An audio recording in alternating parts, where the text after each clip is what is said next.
Special মানুষের জন্মদিন। রাত্রিবেলা বাড়ি থেকে বেরিয়ে গেছিলাম কেক আনতে আর গিফটটা প্যাক করাতে। আর রাত্রি 12টা বাজলে আমার মেকুর বার্থডে।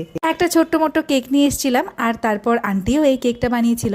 তারপর দুটো কেকই পরপর মেকু কাটলো আর বাড়ির সবাই মিলে রাত্রি 12টার পর কেক কাটিং করিয়ে আমরা কেক খেলাম। তারপর এই গিফটটা আমি স্পেশালি মিকুর জন্য এনেছি।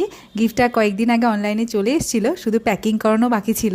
কেক আনতে গিয়ে এটা প্যাকিং করিয়েও নিয়ে এসেছি। তারপর ওরা দুজন ধরে রয়েছে, বলছে গেস করতে এটার মধ্যে কি আছে।